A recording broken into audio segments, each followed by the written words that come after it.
My name is Elena Foster, and I spent 32 years as the invisible daughter in a family that only saw value in sons. When I was 18, my parents wrote a check for $180,000 to send my brother to medical school. When I asked for help with college tuition, my father looked me in the eye and said, "Girls do not need degrees. Find yourself a good husband." So I worked 3 jobs. I survived on 5 hours of sleep a night for 4 years. I graduated summa cum laude and put myself through a top medical school without a single dollar from them. 12 years later, I became a cardiothoracic surgeon, one of the few women in my field. But at my brother's engagement party last month, my father stood in front of 150 guests and introduced Julian as our only successful child. He had no idea that his future daughter-in-law was the patient I had saved 3 years ago on my operating table. Before I tell you what happened next, please take a moment to like and subscribe, but only if this story speaks to you. Drop a comment and tell me where you are watching from and what time it is there. Now, let me take you back to where it all began. I grew up in a wealthy suburb outside a major city. One of those manicured neighborhoods where every lawn looked like it belonged in a magazine, and every family had secrets hidden behind their perfect hedges. Our house sat at the end of a quiet cul-de-sac. 2-car garage, colonial shutters, a flagstone path lined with boxwoods that my mother trimmed every Sunday after church. My father, Harold Foster, spent 30 years climbing the corporate ladder until he became the chief financial officer of a mid-sized insurance company. He wore the same style of pale blue Oxford shirt every single day, pressed and starched, paired with an expensive watch he had bought himself the day he got promoted. That watch was his trophy. His proof that hard work paid off for the right kind of person. In our house, there were rules. Not the kind anyone wrote down. The kind you learned by watching. My brother Julian got dropped off at school in my father's luxury car. I took the bus. Julian got a private math tutor when his grades slipped. When I asked for one, my father said, "You do not need that.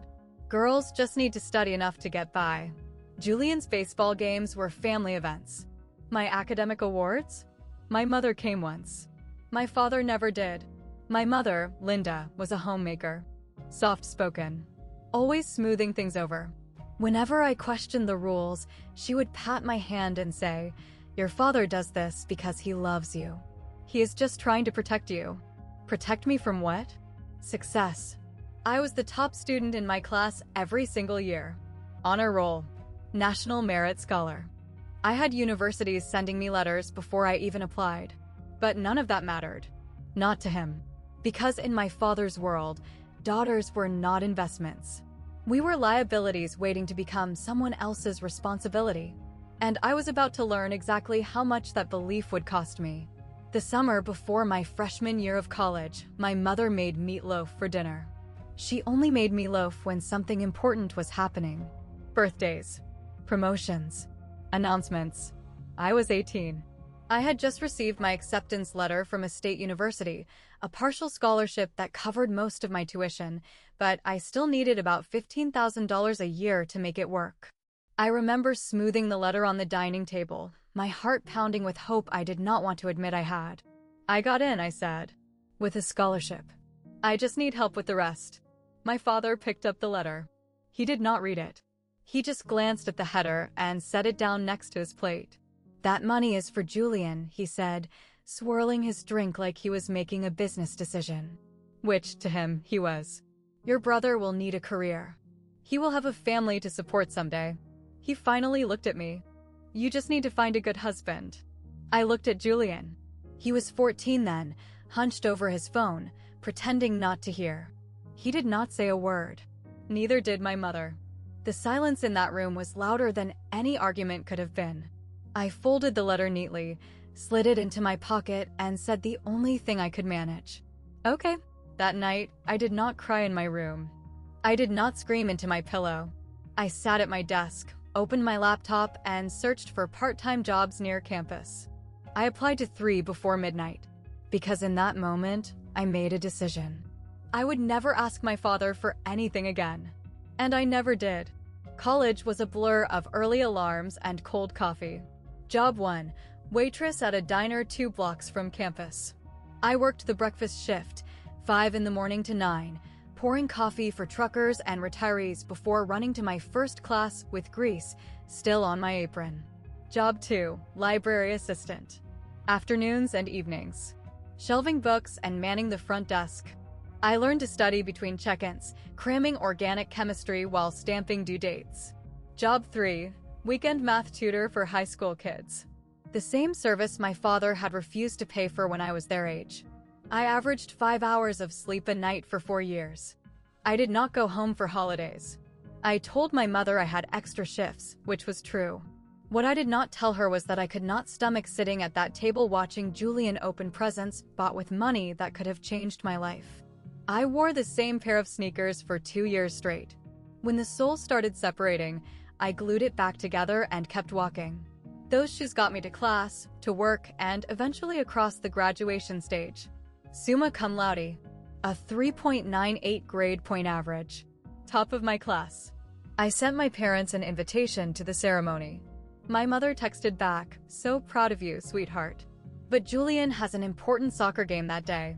We will celebrate when you are home." I graduated alone. A professor I barely knew shook my hand and said, "Wherever you go from here, you have earned it." I cried in the parking lot for 10 minutes. Then I wiped my face, got in my car, and drove to the library to return my overdue books. That chapter was over. But the hardest part was just beginning. I applied to 12 medical schools. 3 accepted me. I chose Johns Hopkins, not because it was the most prestigious, though it was, but because they offered the best financial aid package. Loans, grants, work study. I pieced it together like a patchwork quilt, and somehow it held. For years of medical school. 6 years of residency. 2 years of fellowship. 12 years of my life, building something no one in my family believed I could build.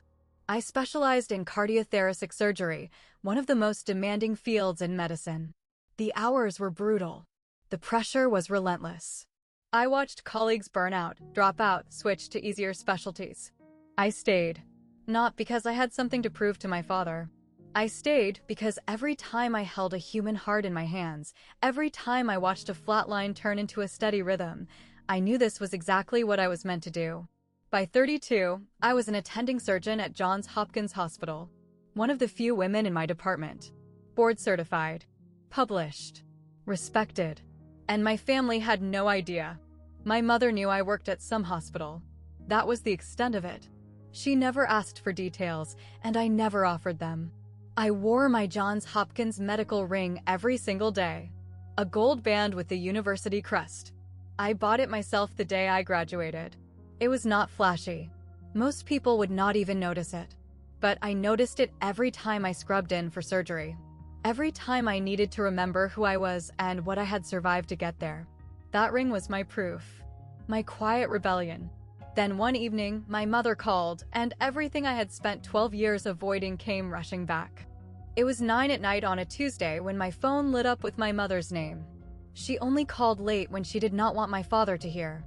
"Elena, honey." Her voice was barely above a whisper. "I have news. Julian is getting engaged." I set down my glass of wine and leaned back against my kitchen counter. "That is great, Mom. Tell him congratulations. There is going to be a party at the country club. Your father wanted something big. 150 guests. All his business contacts. Golf friends. The works." I knew that club. Membership fees started at $50,000 a year. The kind of place where handshakes sealed deals and last names meant everything. "Sounds fancy," I said, keeping my voice neutral. "You can come if you want." She hesitated. "But your father, he does not want anyone introducing you as a doctor or anything like that. He said you should just come as Julian's sister. Keep it simple. Keep it simple. Do not outshine the golden child." Did he send me an invitation? Silence. "Mom?" It was easier this way. He did not want to make it formal. You know how he is. I knew exactly how he was. "When is it?" "Saturday the 14th. 7 in the evening." I pulled up my calendar. No surgery scheduled. No on-call duty. Part of me wanted to decline. The smart part. The part that had spent 12 years building a life that did not need their approval. But another part. The part that still remembered being 18 and folding that acceptance letter into my pocket. Needed to see this through. I will be there, I said. My mother exhaled with relief. Just do not wear anything too attention-grabbing, okay? Julian is the star that night. Of course, Mom. Julian is always the star. I took a car service to the country club. I did not want to deal with valet parking or anyone asking questions about my car, my job, my life. I just wanted to slip in, pay my respects, and slip out. The club looked exactly like I expected. White colonial architecture. Crystal chandeliers visible through the tall windows. A manicured lawn stretching toward an 18-hole golf course. Luxury dripped from every corner. At the entrance, a security guard in a crisp blazer checked his clipboard. Name? Elena Foster. He scanned the list. Scanned it again. Frowned. I am not seeing an Elena Foster. Of course not. I pulled out my phone and called my mother. 2 rings later, she appeared at the door, flustered and apologetic. She is with me, my mother told the guard, ushering me inside. She is family. Family. The word felt hollow. I had chosen my outfit carefully. A simple navy blue silk dress. Elegant. Understated. Nothing that would draw attention. My only indulgence was my Johns Hopkins ring, which I wore on my right hand like I always did. The ballroom buzzed with conversation. Crystal flutes clinked. A string quartet played something classical in the corner. Everywhere I looked, I saw designer labels and practiced smiles. My father stood near the entrance, greeting guests with a firm handshake and a politician's grin. When he saw me, his expression flickered just for a moment before settling into cool neutrality. He nodded once, then turned back to the couple he was talking to. No hug. No welcome. Just a nod. Like I was a distant acquaintance he was obligated to acknowledge. A man beside him asked, "Harold, who is that?" My father's answer was smooth, practiced, dismissive. Just a relative. I walked past him without a word, heading for the bar. That is when I noticed her. A woman in a white dress, staring at my ring. At 8 o'clock sharp, the music faded and a spotlight illuminated the small stage at the front of the ballroom. My father stepped up to the microphone, champagne flute in hand, his watch glinting under the lights. "Ladies and gentlemen," he began, his voice carrying the practiced warmth of a man who had spent decades commanding boardrooms. "Thank you all for joining us tonight to celebrate a very special occasion." The room quieted. 150 faces turned toward him with polite attention. "Tonight, we honor my son Julian, the pride of the Foster family. Our only successful child." The words hit me like a physical blow. Our only successful child. I stood frozen near the back of the room, champagne untouched in my hand, as my father continued. "Julian is currently completing his medical training and will soon become a doctor. He represents everything this family stands for. Hard work, dedication, and the courage to pursue excellence." Applause rippled through the crowd. Julian stood near the stage, beaming, accepting congratulations from people who probably did not know the first thing about him. "The Foster family has always believed in investing in the future," my father went on. "And Julian is proof that those investments pay off." I felt eyes on me. A few guests who knew I existed, friends of my mother, perhaps, glanced my way with something that looked like pity. They knew. They could see what was happening. A woman beside me leaned toward her husband and whispered, "Is not that his daughter?" "The older one." "I thought they only had the one son," he whispered back. That is when I understood. My father had not just ignored me. He had erased me. I set my champagne glass on a nearby table, my hand steadier than I expected, and turned toward the exit. But someone was already walking toward me. She was beautiful in the way brides-to-be always are. Glowing. Radiant. Wrapped in cream-colored silk that probably cost more than my first month's rent in medical school. But it was not her dress that stopped me. It was her eyes. They were locked on my hand. On my ring. "Excuse me," she said, closing the distance between us with quick, purposeful steps. "I am so sorry to bother you, but do you work at Johns Hopkins?" My heart stuttered. "Yes," I said carefully. "I do. Are you a surgeon?" The ballroom noise seemed to fade. The clinking glasses, the murmured conversations, all of it dissolved into white noise as I looked at this woman, really looked at her, and felt the memory click into place. 3 years ago, 2 in the morning, a 26-year-old woman, chest crushed in a car accident, bleeding out on my operating table. 7 hours of surgery. Touch and go until the very end. I remembered her face. Younger then. Pale. Hovering between life and death. Vanessa, I said, her name surfacing from somewhere deep in my memory. Vanessa Porter. Her hand flew to her mouth. Tears welled in her eyes. It is you. Oh my God, it is really you. Before I could respond, Julian appeared at her side, his smile stiff with confusion. Babe, what is going on? He looked at me, then back at Vanessa. Do you know my sister? Vanessa's head snapped toward him. Your sister. Her voice cracked. Julian, you never told me what your sister does for a living.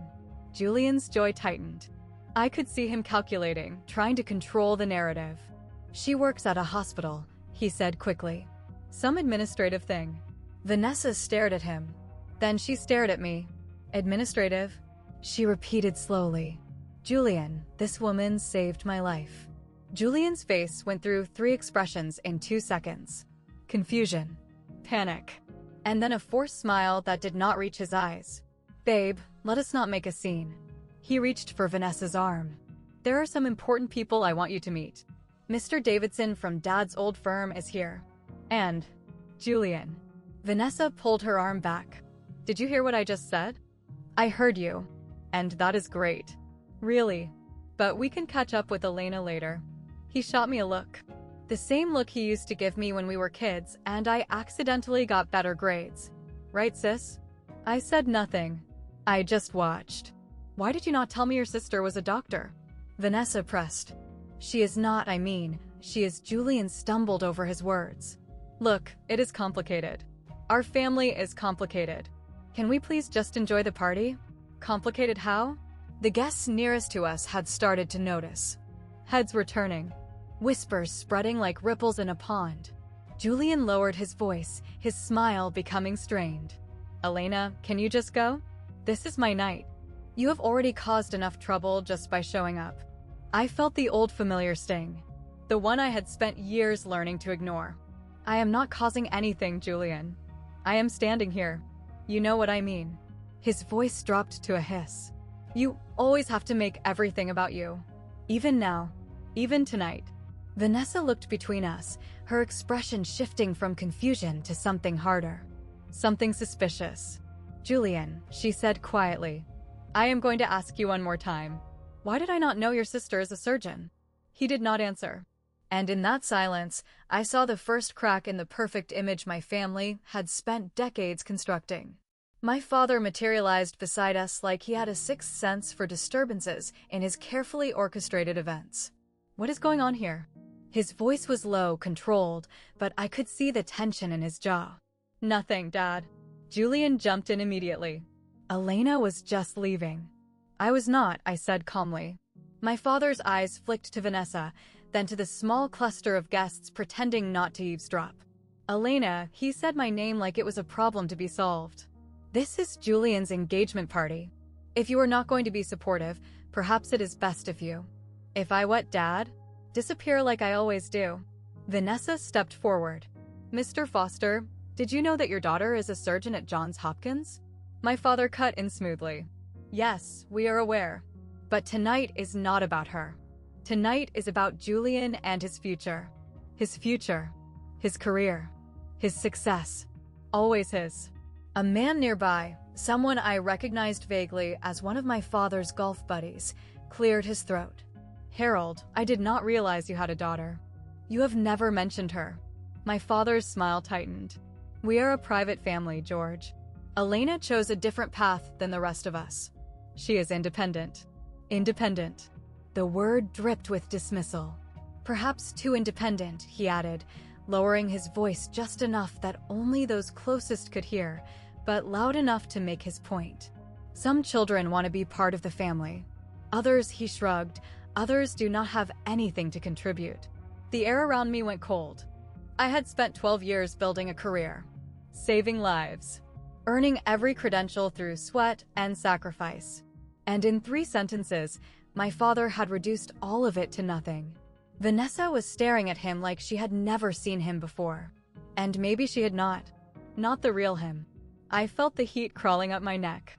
The old familiar urge to shrink, to apologize, to disappear. For 18 years, I had lived under this man's roof and learned that survival meant silence. For 12 more, I had built a life where his opinion did not matter. But standing there in that glittering ballroom, surrounded by strangers who thought my father was a great man, I realized something. I was done shrinking. I took a breath, then another. My heartbeat slowed to the steady rhythm I used before surgery. Calm, focused, precise. I am not leaving, Dad. My father blinked. Excuse me.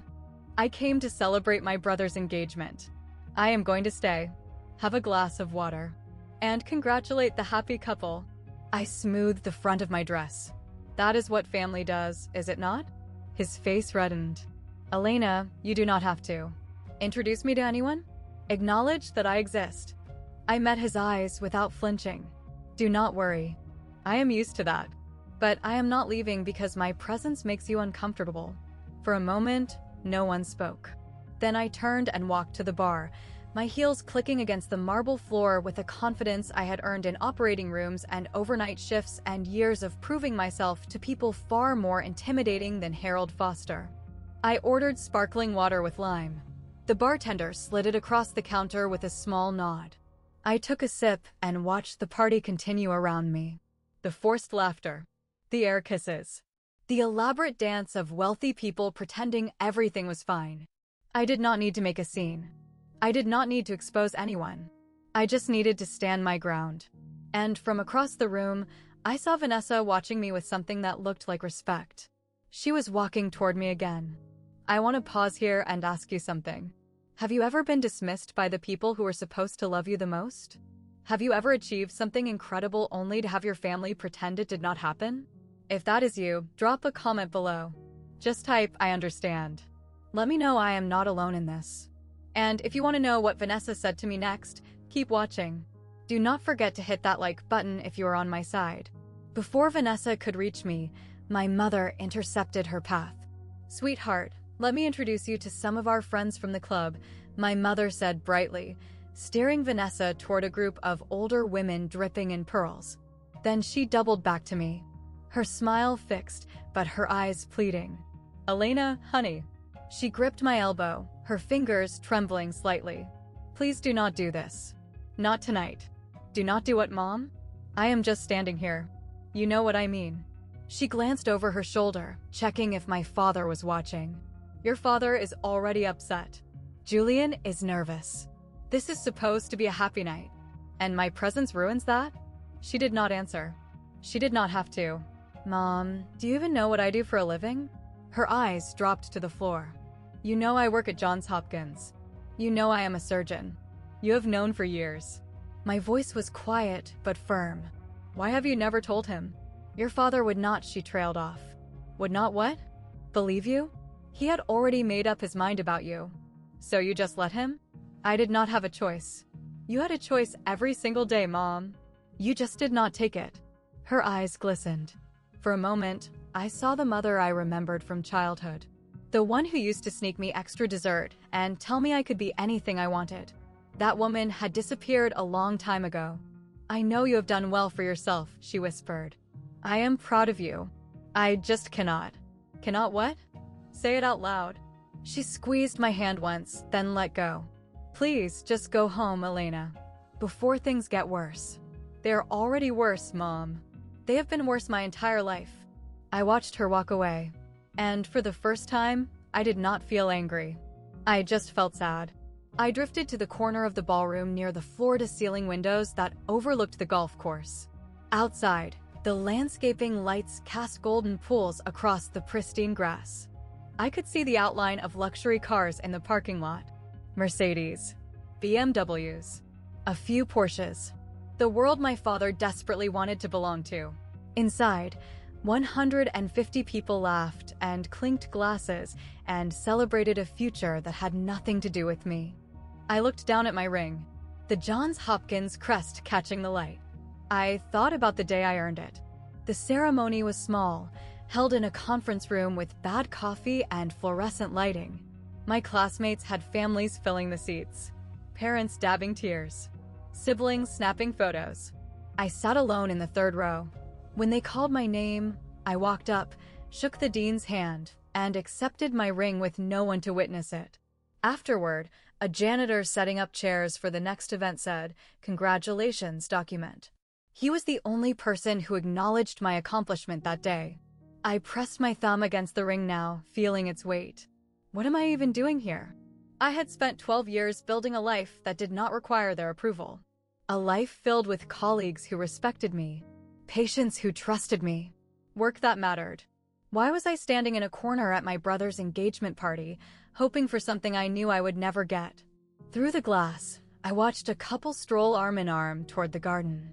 Happy, oblivious, normal. Maybe I should just leave. Let them have their perfect night. But then my phone buzzed. A text from a colleague back at Johns Hopkins. "Hey, Elena. Random question. Your brother Julian, did he finish his residency? Just saw him at a pharmaceutical conference. Thought he was still in training." I stared at the screen, and everything changed. I read the message 3 times. Thought he was still in training. Julian was not in training. According to my mother's updates, the few she shared, Julian was finishing up his residency and about to become a doctor any day now. That was the story my father broadcast to anyone who would listen. But my colleague had just seen Julian at a pharmaceutical sales conference. Not a medical conference. A sales conference. I opened a browser on my phone and searched Julian Foster Pfizer. 3 results. A LinkedIn profile. A company directory listing. A conference speaker bio from 6 months ago. Julian Foster. Medical sales representative. Pfizer Incorporated. No residency. No medical license. No doctor in front of his name. He had dropped out 2 years ago, based on the dates. My father had spent $180,000 on Julian's medical education, and Julian had not even finished. He had quietly pivoted to pharmaceutical sales and never told anyone. For 2 years, he had been lying to our entire family. I slipped my phone back into my clutch, my mind racing. This was not my weapon. I did not come here to expose anyone. But as I watched my father work the room, shaking hands, boasting about his future doctor son, I realized something. The truth did not need me to weaponize it. The truth had a way of surfacing on its own. I thought about every patient who had ever thanked me after surgery. Every life I had helped save. Every 18-hour shift. Every sacrifice. Every moment I had chosen this path despite having no one to support me. I did not need to prove anything to my father. But I also did not need to protect my brother's lies. I straightened my shoulders and looked across the room. Vanessa was finally breaking free from the group of women. She was heading my way. This time, I did not look away. I met Vanessa halfway, near one of the tall cocktail tables draped in white linen. "I am sorry about earlier," she said, slightly breathless. Julian's mother kept pulling me around to meet people. "It is fine. It is your party. It is supposed to be." She bit her lip. But nothing about tonight feels right. I studied her face. The furrow between her brows. The tension in her shoulders. This was not bridal glow. This was doubt. "Vanessa, how much do you know about Julian's career?" She blinked at the question. "He is finishing his residency. Internal medicine. He is supposed to start his fellowship next year. That is what he told you. That is what he has told everyone." Her voice wavered. "Why? Is there something I should know?" I hesitated. This was not my secret to tell. But it was also not my lie to protect. I just received a message from a colleague. He saw Julian at a pharmaceutical sales conference last week. "A sales conference?" Vanessa shook her head. "No, Julian does not do sales. He is a doctor. Well, almost a doctor." "Vanessa." I kept my voice gentle but direct. I looked it up. Julian works for Pfizer. He is listed as a medical sales representative. He has been for at least 2 years. The color drained from her face. "That is not possible. He shows me his schedule. He talks about his patients. She stopped. Something clicked behind her eyes. "Oh my God," she whispered. "The hours. He is always so vague about where he goes." I thought it was because he was busy at the hospital. "I am not trying to hurt you," I said. "I just think you deserve to know the truth before you marry him." Vanessa stared at me. Then she looked across the room at Julian, who was laughing at something my father said. "He has been lying to me for 2 years." I did not answer. I did not have to. Vanessa stood frozen for a long moment, processing. Then she turned back to me with a different look in her eyes. Sharper now. More focused. "Wait. Can we go back to what I said earlier?" She took a breath. 3 years ago, I was in a car accident. A bad one. My sternum was crushed. I had internal bleeding. They told my parents I probably would not survive the night. I nodded slowly. I remember. The surgeon who saved me. Dr. Elena Foster. She operated on me for 7 hours. She held my heart in her hands. Vanessa's voice cracked. When I woke up in the intensive care unit, she was there.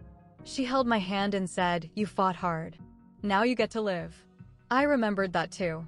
I remembered her parents sobbing in the waiting room. I remembered the moment her vitals stabilized and I finally exhaled. "That surgeon was you," Vanessa said. "Was it not?" "Yes." Tears spilled down her cheeks. Before I could react, she pulled me into a tight embrace. "I have thought about you every single day for 3 years," she whispered against my shoulder. "I went back to the hospital once to find you, but they said you had transferred to a different department. I never got to thank you properly. You just did." She pulled back, wiping her eyes with the back of her hand. "This whole time, you were Julian's sister. He talked about you like you were nobody. Like you did not matter to him. I do not. But you matter to me." Her voice hardened. "You saved my life. And his family treats you like you're invisible." She looked toward the stage where the microphone still stood for my father's earlier speech. "No," she said quietly. "That is not okay. That is not okay at all. Vanessa, you do not have to." "Yes, I do." She squeezed my hands. "The truth needs to come out. All of it. What are you going to do?" Vanessa glanced toward the stage, then back at me. "I was supposed to give a speech later. Thank Julian's family for welcoming me. Talk about how excited I am for our future together." She straightened her shoulders. "And now I am going to tell the truth. Vanessa, this is your engagement party. Are you sure you want to do this here? In front of everyone? Where else?" She laughed bitterly. "Julian has been lying to me for 2 years. Your father just stood up there and called Julian his only successful child. When you are the one who actually became a doctor. A surgeon. Someone who saves lives." She shook her head. "I almost died, Elena. Do you know what that does to a person? It makes you realize how short life is. How precious. I promised myself after that accident that I would never waste time on things that were not real." Her eyes met mine. "Julian is not real. The future we planned is not real. But what you did for me, that was real." I felt something shift in my chest. Not satisfaction. Not triumph. Something quieter. Relief, maybe. That someone finally saw me. "I am not going to accuse anyone of anything," Vanessa said. "I am just going to tell my story and let people draw their own conclusions." She touched my arm. "Will you stay? I do not want to do this without you here." I thought about leaving. Thought about protecting myself from the fallout. But I had been protecting myself for 12 years. Maybe it was time to just stand in the truth. "I will stay," I said. Vanessa nodded and walked toward the stage. The MC, a friend of my father's who had been managing the evening's program, tapped the microphone. "Ladies and gentlemen, if I could have your attention, please. Our beautiful bride-to-be, Vanessa Porter, would like to say a few words." Polite applause rippled through the room. Vanessa climbed the 3 steps to the small stage, her cream silk dress catching the light. She looked every bit the perfect fiancée. Poised. Beautiful. Gracious. But I could see her hands trembling slightly as she adjusted the microphone. 150 guests turned their attention to her. My father stood near the front, beaming with proprietary pride. Julian positioned himself at the base of the stage, ready to gaze adoringly at his bride. "Thank you all for being here tonight," Vanessa began, her voice clear and steady. I am so grateful to celebrate with Julian's family and friends. My father nodded approvingly. Before I talk about Julian, Vanessa continued, I want to share something personal. Something that shaped who I am today. A murmur of interest passed through the crowd. This was not the standard thank you speech they were expecting. 3 years ago, I was in a car accident. A semi-truck ran a red light and hit my driver's side door at 50 miles an hour. Gasps. Sympathetic murmurs. I was rushed to Johns Hopkins with a crushed sternum and massive internal bleeding. The doctors told my parents I had a 20% chance of surviving the night. Vanessa paused, letting the weight of her words settle over the room. But I did survive. Because of one person. One extraordinary surgeon who operated on me for 7 hours and refused to give up. I felt the eyes beginning to shift. People were looking around, wondering where this was going. Vanessa looked directly at me. That surgeon is in this room tonight. The ballroom went silent. Her name, Vanessa said, her voice unwavering, is Dr. Elena Foster. She is a cardiothoracic surgeon at Johns Hopkins Hospital, one of the best in the country. She pointed toward me, and 150 heads swiveled in my direction. She is also Julian's sister. The silence exploded into whispers. I stood frozen in my corner, heart pounding, as Vanessa continued. I did not know this until tonight. Julian never mentioned that his sister was a doctor. In fact, his family introduced her to me as someone who works in hospital administration. Vanessa's voice sharpened. But that is not true. Dr. Foster is not an administrator. She is a surgeon. A brilliant one. The woman who gave me a second chance at life. My father's face had gone pale. Julian looked like he wanted the floor to swallow him whole. What is even more confusing, Vanessa went on, is that just a few minutes ago, Mr. Foster stood on this very stage and introduced Julian as the only successful child in the family. She let that sink in. I would like someone to explain to me how that makes sense. How does a family ignore the daughter who became a surgeon while celebrating the son who? She stopped herself, took a breath. I am sorry. I did not come up here to attack anyone. I came up here because the truth matters to me. And the truth is that Dr. Elena Foster saved my life. Without her, I would not be standing here. I would not have met Julian. I would not have any of this. Vanessa looked at me again, tears glistening in her eyes. Elena, would you please come up here? I would like everyone to meet the woman who made my future possible. Every eye in the room was on me. I had 2 choices. Shrink or stand. I chose to stand. I walked through the parted crowd, my heels clicking against the marble with each step. The whispers followed me like a wave. That is the daughter. Harold never mentioned a daughter. A surgeon at Hopkins? Why would they hide that? Something is very wrong here. I climbed the steps and stood beside Vanessa. She reached for my hand and squeezed it. From the crowd, a man's voice called out. A cardiologist who was apparently among my father's golf circle. Elena Foster? He stepped forward, recognition dawning on his face. I attended your presentation at the American Heart Association conference last spring. Your research on minimally invasive mitral valve repair was exceptional. More murmurs. More turning heads. Thank you, I said simply. Vanessa leaned into the microphone. For those who do not know, and apparently that includes Julian's own family, Dr. Foster is board-certified in cardiothoracic surgery. She is published in peer-reviewed journals. She has saved countless lives, including mine. She turned to face my father, who stood motionless near the front, his face a mask of barely controlled fury. Mr. Foster, I mean no disrespect, but I have to ask. Why did you tell this room that Julian is your only successful child? Your daughter is standing right here. She has accomplished more than most people will in a lifetime. The room held its breath. My father's mouth opened, closed, opened again. This is hardly the time or place. It seems like exactly the right time and place to me, Vanessa said calmly. You chose to celebrate Julian's success publicly. Why can we not acknowledge Elena's? Someone in the back started clapping. Then another person. Then another.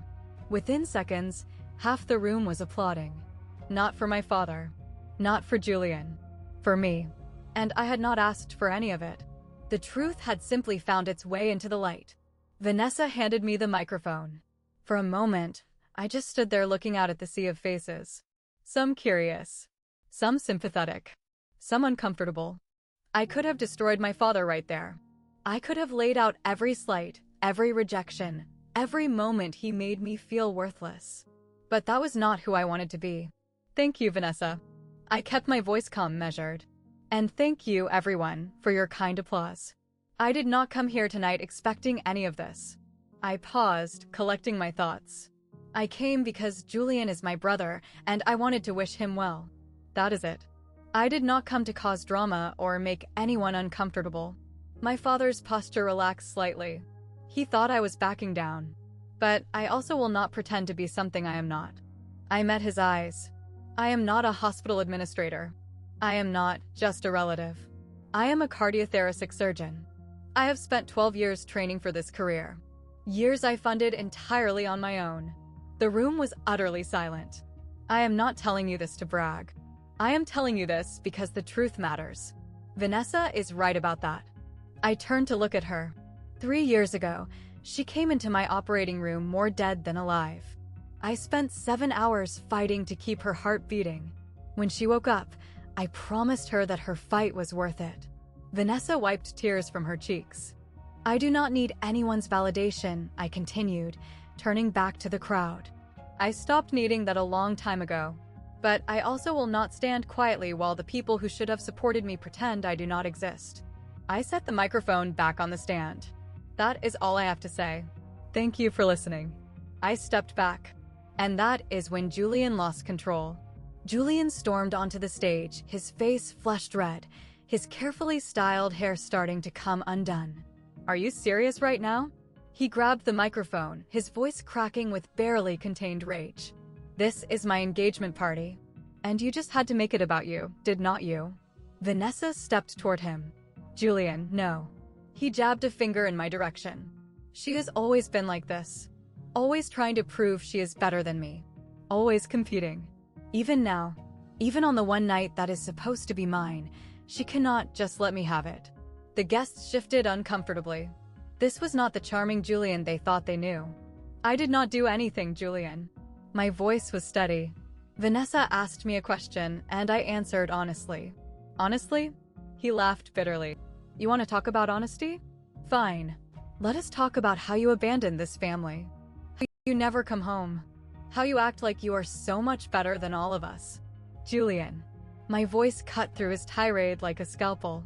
When were you going to tell everyone you dropped out of your residency 2 years ago? The room went absolutely still. Julian's face drained of color. What? You are not becoming a doctor, Julian. You are a pharmaceutical sales representative. You have been for 2 years. I paused. Dad's $180,000. And you could not even finish. For a long moment, no one moved. Then Vanessa stepped forward and slowly, deliberately, pulled the engagement ring from her finger. I asked you one thing, Julian. One thing. When we started dating, I said, please never lie to me. She placed the ring in his trembling hand. You have been lying to me since the day we met. She walked off the stage without looking back. Julian stood alone under the spotlight, holding a ring no one wanted anymore. Can I be honest with you for a second? In that moment, watching Julian stand there with that ring, I did not feel victorious. I felt tired. 12 years of silence, and this was how it ended. Let me know in the comments. Do you think Julian deserved this? Or do you feel sorry for him? And if you are still here, if you want to know what happened with my father, keep watching. This is the part 1 waited 12 years for. My father finally moved. He climbed the stage steps slowly, like a man walking toward his own sentencing. His watch caught the light as he reached for his son's shoulder. Julian, we will discuss this at home. His voice was low, controlled, but I could see the vein pulsing in his temple. Everyone, please. Let us not let this small misunderstanding ruin the evening. Misunderstanding? The cardiologist stepped forward from the crowd. Harold, your daughter is one of the most respected cardiothoracic surgeons on the East Coast. I have read her research. I have watched her present at national conferences. And you have been telling everyone she is an administrator. More voices joined in. The carefully cultivated facade was crumbling. My father turned to me. His face a complicated mix of anger and something I had never seen before. Fear. Elena, this is not the place. You made it the place, Dad. When you stood up there and called Julian your only successful child. In front of everyone I grew up around. I was just.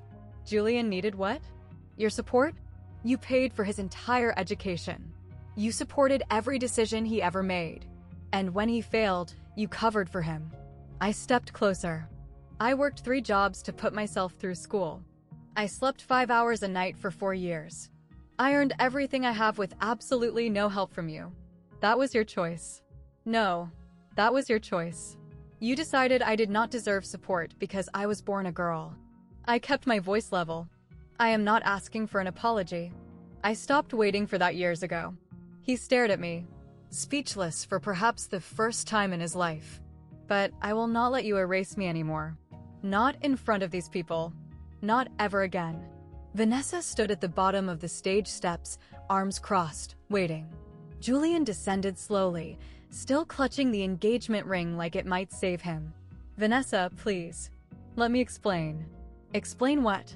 Her voice was calm, but I recognized that calm. It was the same calm I used when a surgery was going wrong. The moment right before decisive action. I was going to tell you. When we bought a house. After the wedding. She shook her head. You told me you were a doctor, Julian. You showed me your schedule. You complained about difficult patients. All of it was lies. Not lies. I was protecting you. Protecting me from what? The truth. Vanessa laughed, but there was no humor in it. I told you about the worst moment of my life. I told you about my accident, my surgery, my recovery. I was completely honest with you about everything. Julian said nothing. And now I find out that the surgeon who saved my life, the person I have wanted to thank for 3 years, is your sister. A sister you deliberately kept hidden from me. That is not. Your father just introduced you as his only successful child, while your sister stood 15 feet away. A sister who actually became a doctor. And you were okay with that. Julian's silence was damning. Vanessa took a deep breath. I loved you, Julian. I really did. But I cannot marry someone I do not know. And clearly, I do not know you at all. She turned and walked toward the exit, her heels clicking with finality against the marble floor. Vanessa, please.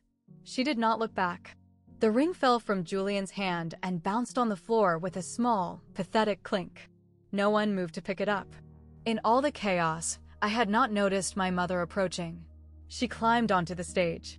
Something I had never seen her do in my entire life. Elena Foster did not make scenes. She did not draw attention. She smoothed things over and kept the peace. But not tonight. Elena. I turned to face her. Her eyes were red-rimmed, her careful makeup starting to smudge. I am so sorry.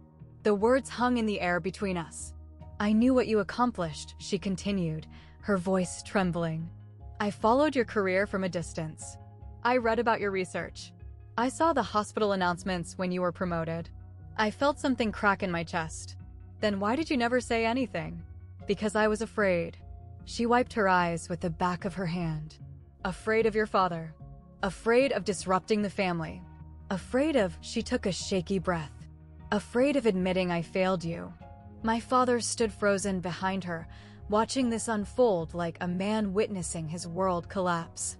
You were 18 years old, and I let him tell you that you did not matter. I should have stood up for you. I should have protected you. Her voice broke. But I did not. And you had to protect yourself. She reached for my hands. I let her take them. The woman you became, the surgeon, the success, all of it. You did that alone. Despite us. Not because of us. She squeezed my fingers. I am so proud of you, Elena. I should have said it years ago. I felt tears threatening to fall. The first I had allowed myself in a long time. Thank you, Mom, I managed. That means more than you know. She pulled me into a hug. A real one. The kind I had not felt since I was a child. Behind us, my father stood silent. Watching. Processing. For once, he had nothing to say. I held my mother for a long moment. Then I gently stepped back. The ballroom had grown quiet. Guests were starting to drift toward the exits. Conversations hushed and uncomfortable. The party was over in every way that mattered. Julian had disappeared, probably to lick his wounds somewhere private. My father still stood on the stage, looking older than I had ever seen him. I did not have anything left to say to either of them. I should go, I told my mother. She nodded, still holding my hand. Will you call me soon? Yes, I will call. As I descended the stage, Vanessa intercepted me near the door. Elena, wait. Her eyes were dry now, her composure restored.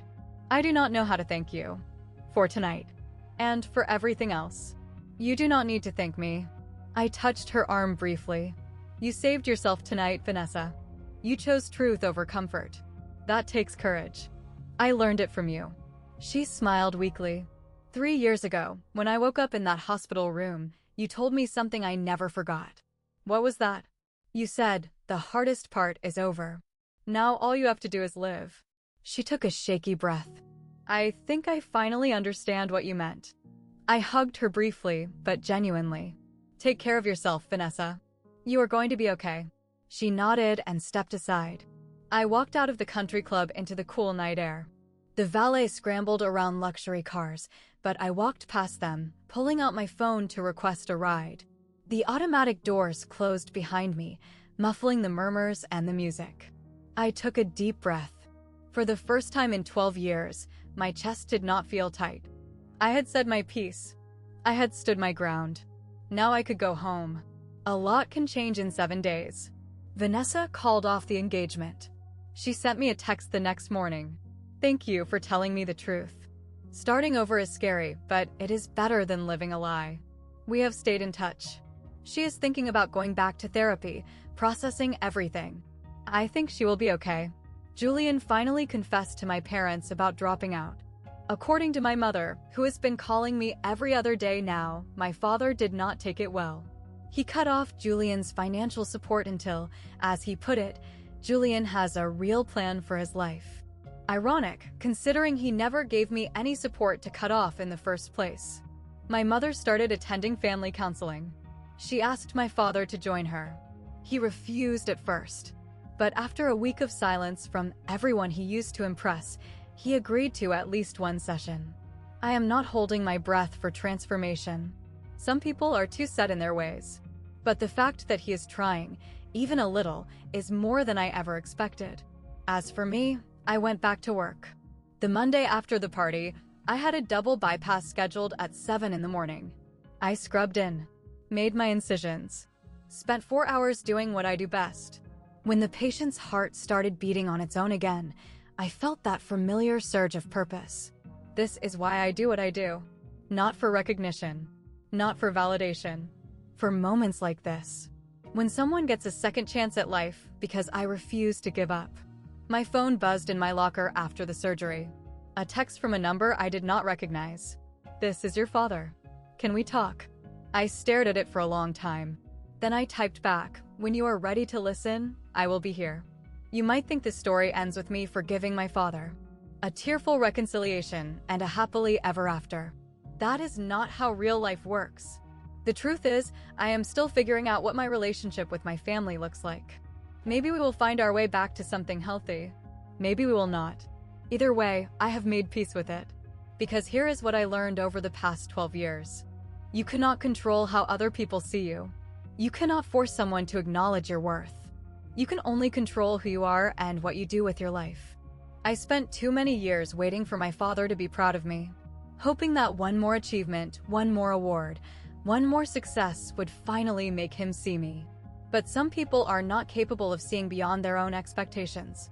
That is not your failure. It is theirs. The real victory was not standing on that stage while Vanessa told everyone who I was. The real victory was the moment I realized I did not need anyone's approval to know my own value. I am a cardiothoracic surgeon. I have saved lives. I have built a career that means something. No one gave that to me. I earned it. And if my father ever wants to be part of my life, he will have to earn his way back, too. That is not cruelty. That is boundaries. Setting boundaries does not mean cutting people off forever. It means saying, I love you, but I will not let you hurt me anymore. It means protecting the life you have built, even from the people who were supposed to help you build it. If you are watching this and you recognize yourself in my story, the overlooked daughter, the underestimated child, the one who was never quite enough, please hear me. You are enough. You always were. Do not wait for them to see it. See it in yourself. After everything settled down, I had coffee with a friend, a psychologist who specializes in family dynamics. Why do you think my father is like this? I asked her. Is he just a bad person? She shook her head. People are rarely that simple. She explained that my father likely grew up in an environment where his own worth was tied entirely to achievement. Specifically, male achievement. His father probably measured success the same way, and his father before him. It is a generational pattern, she said. He internalized the message that sons carry the family legacy and daughters are secondary. Not because he hates women, but because that is literally all he knows. That does not excuse what he did. No, it does not. But it explains it. She stirred her coffee. The saddest part is, he probably thought he was protecting you. In his mind, pushing you toward marriage and away from a career was him being a good father, saving you from the struggle he went through. I sat with that for a while. It did not make me less angry, but it helped me understand that my father's failure was not personal. It was just wrong. Catastrophically, painfully wrong. And some people never learn to be anything else. The lesson I want to leave you with is this. You cannot heal wounds you refuse to acknowledge exist. Whether it is a parent who dismissed you, a sibling who competed with you, or a system that underestimated you, the path forward starts with honesty. Be honest about what happened. Be honest about how it affected you. And be honest about what you are willing to accept going forward. That is the story. Thank you for staying with me through all of it. If this resonated with you, please leave a comment. Tell me your story. I would love to hear it. And if you want more stories like this, check the description for recommendations. Take care of yourselves. You are worth it.